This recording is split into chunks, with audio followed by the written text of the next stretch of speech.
Alrighty, good afternoon, everyone. My name is Jose Castaneda.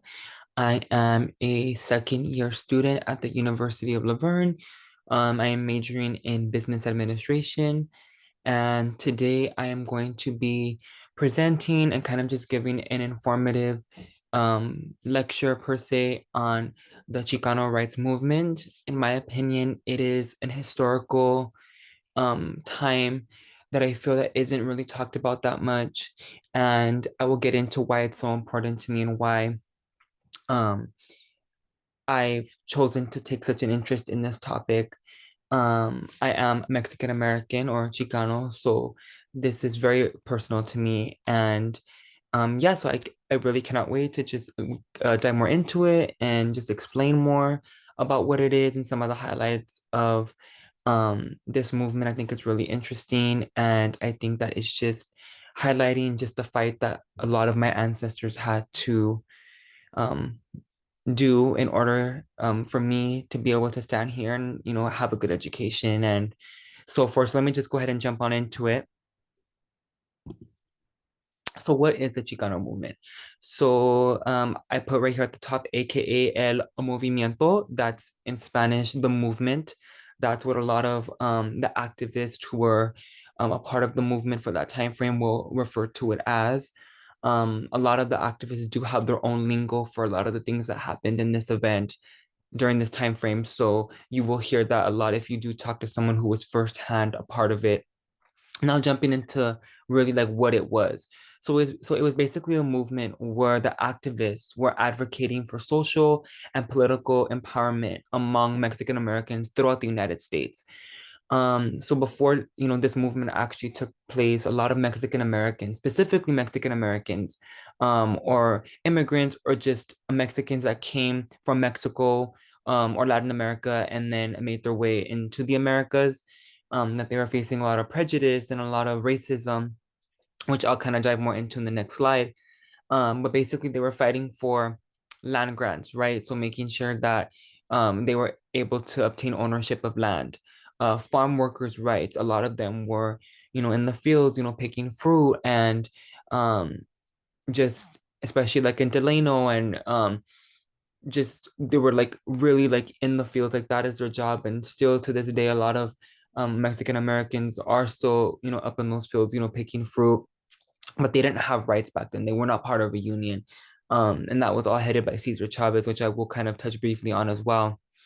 Educational opportunities, Mexican Americans or Latinos for that matter, or even POC, any type of people of color, did not have educational opportunities really, um, because we were not meant to exceed, I don't even think like eighth grade or high school. So college was never really in, um, like it was never really a conversation for us because a part of our culture was to go to school for a few years and then we were helping our parents, or I mean not me per se, but they had to help their parents and go to work and help make a living, help provide for the family.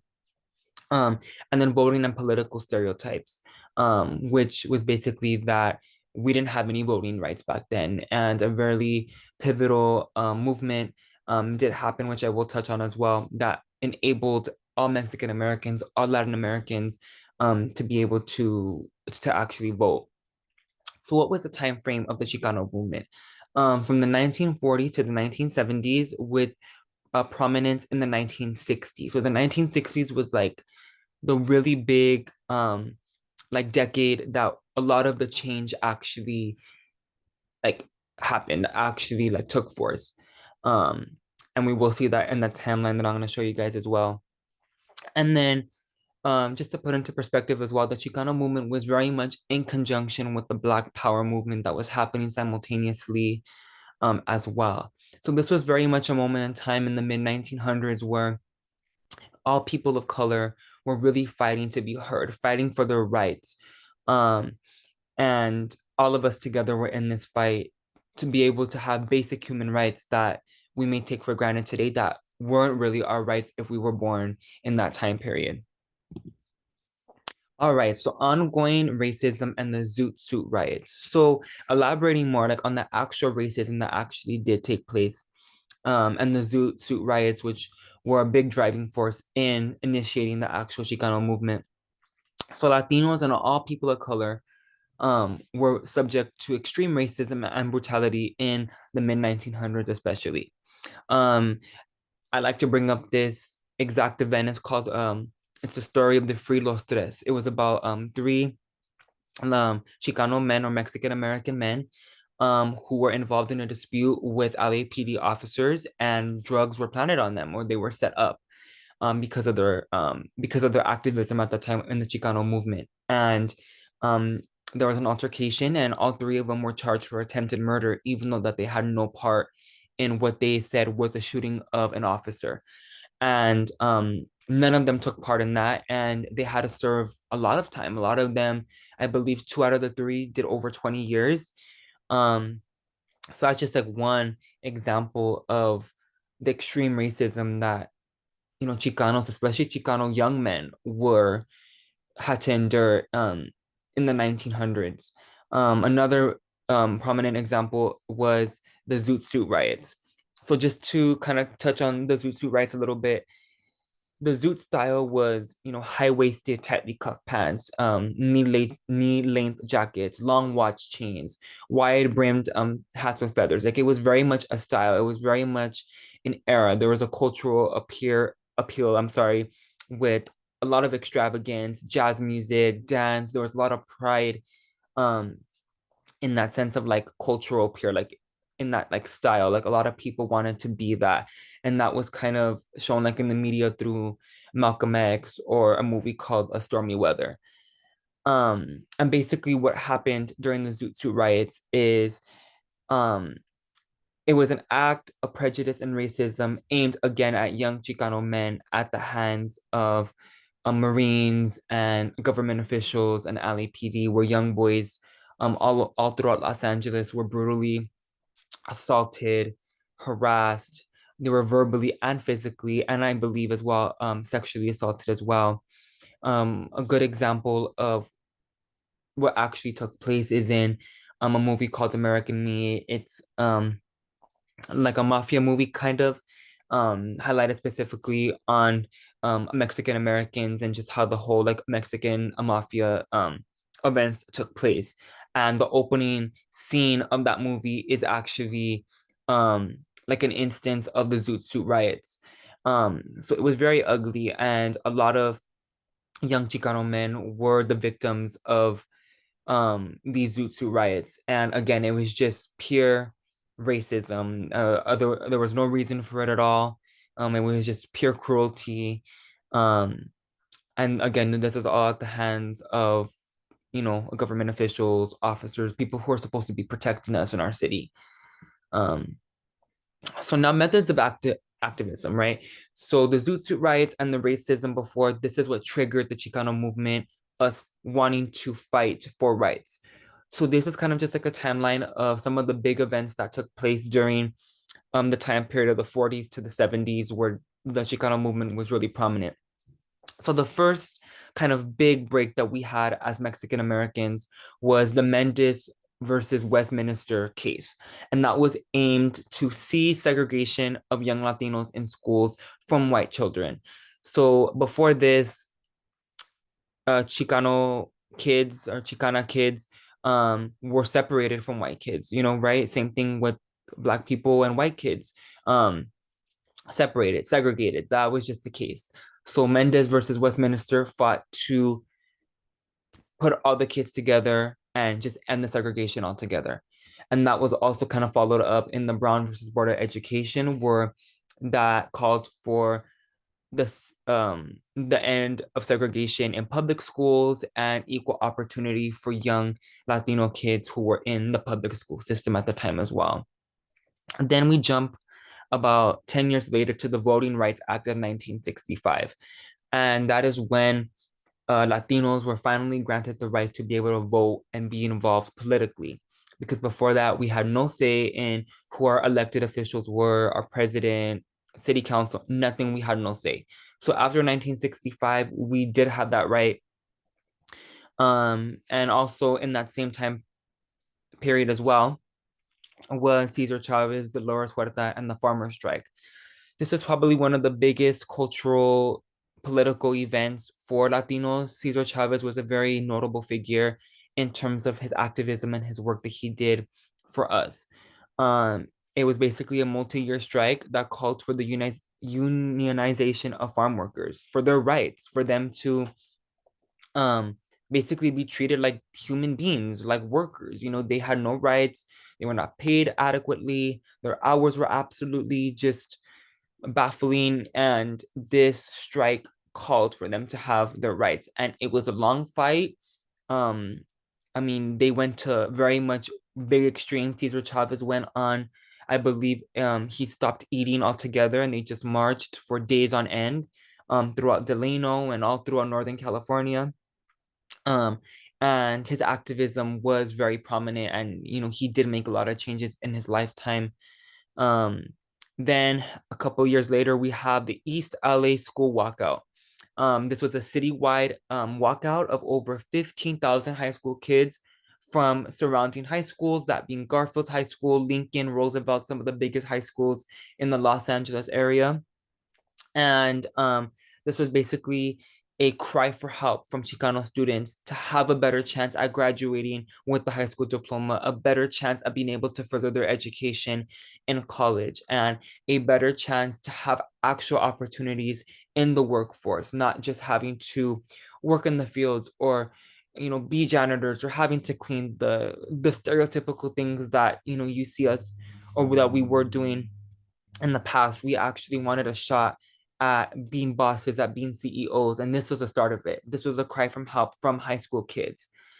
Um, so that was pretty big, and this was also a really big reason why that the Chicano movement was so big as well, because that there was support from so many different age groups, so many different eras of Mexican American people. I mean, you're talking older people, you're talking middle-aged people, we're talking young high school people like this. I mean, it was just so widespread, and it was just so diverse in the terms of who was involved. Um, then lastly, another big monumental part of the Chicano movement was the Chicana movement. This took place in 1970. This was the emergence of feminism among Chicana women to fight for their rights, their equal opportunities, and the end of gender and sexual oppression. A lot of the Chicana movement up until then was very much based on men, on machismoism, on making sure that the man had the power, rights for the man, for the Chicano man. And the Chicana movement fought for the women to have those same opportunities as well. Um, so those were just some really big highlights of what actually happened during the Chicano movement. Um, Now just to touch on the Brown Berets and the Chicano moratorium. The Brown Berets were very much a big part of the Chicano movement.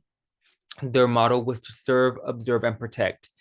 It was basically a worldwide, or no, a nationwide organization now.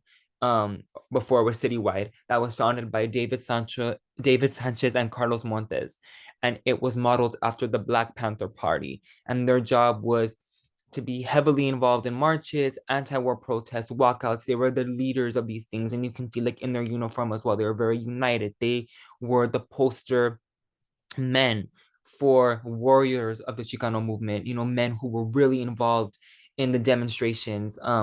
They worked towards educational reform, farm workers' rights, against police brutality, and against the Vietnam War.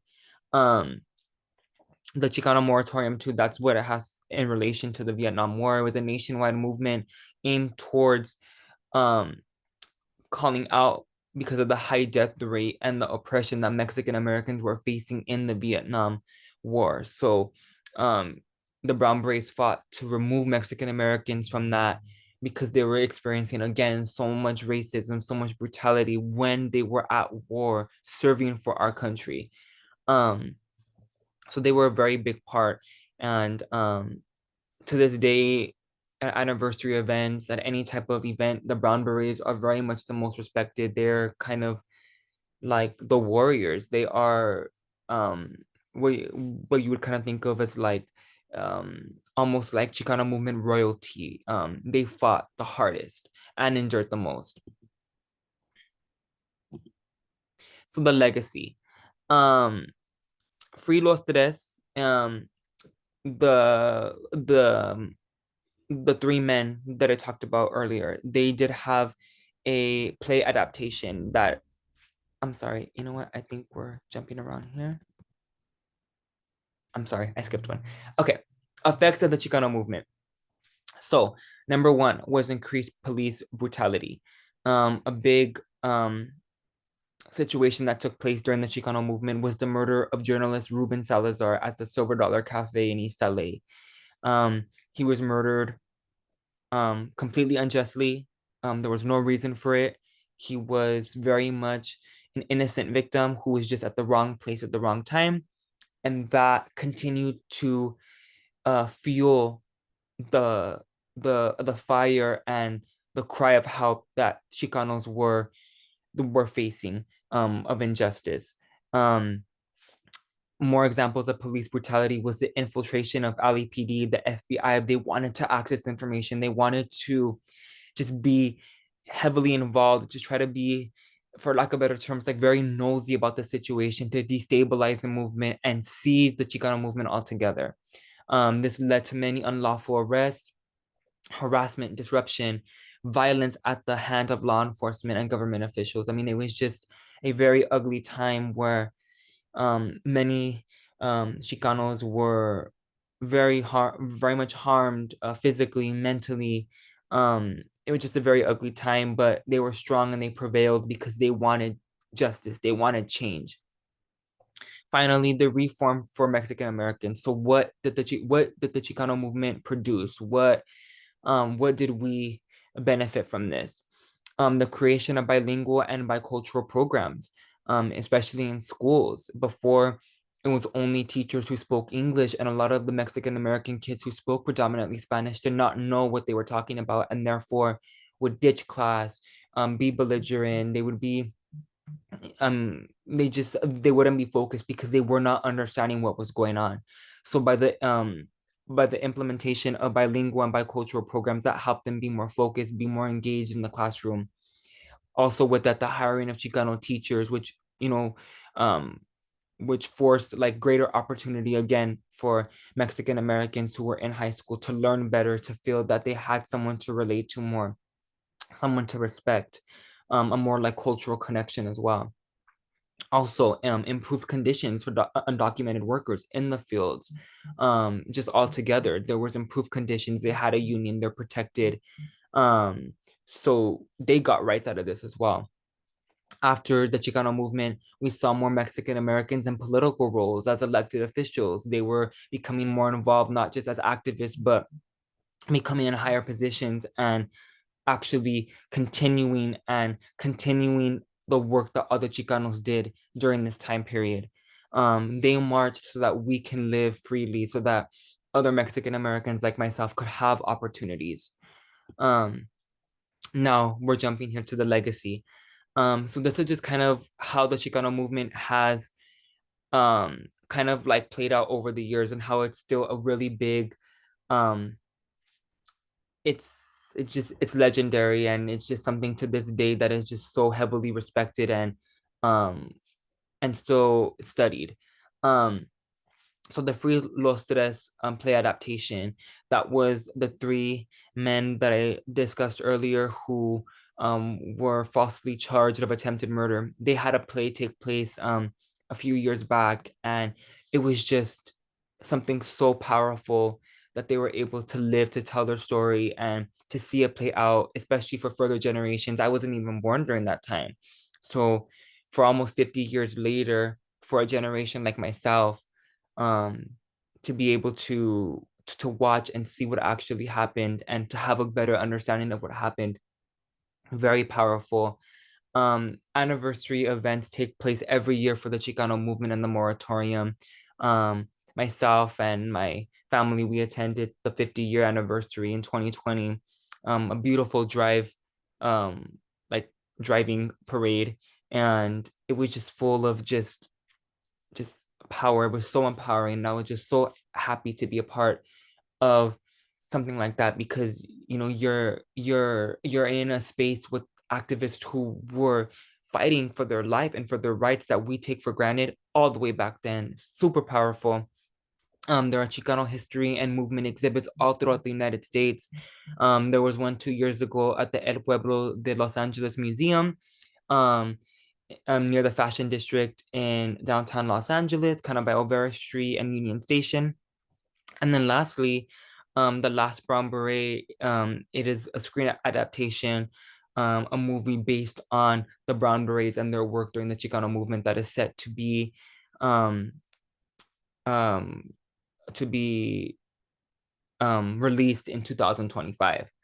Um, and that is made by a really amazing director and producer, Dal Zamora, who is actually completing the movie right now and is hoping for um, a really good acclaim and backing by studios to get this as out to as many different cultures and people as possible, because these events, they're so amazing and powerful, but at the same time they're very niche and they're very still within our community. Not a lot of people know about it. So personal relation, me, my grandmother and activist Margaret Salazar. This is my maternal grandmother, who was a very big part of the Chicano movement. Her and her brother, my great uncle, were very much involved in the movement, doing a lot of activism work for many years. They were in the demonstrations, they were fighting. My grandma walked with Cesar Chavez, um, and she was very much involved in the Chicano movement.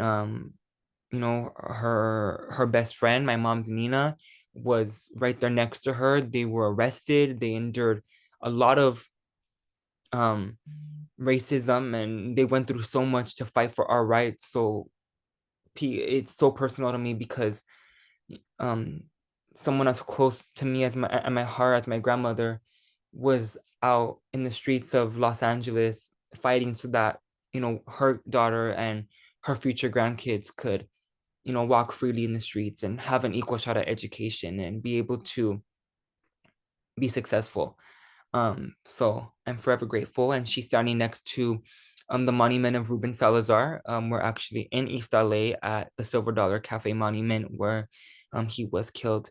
Um, so yeah, so this is why that it's so important to me. I've kind of been trying to leave that out during the whole speech.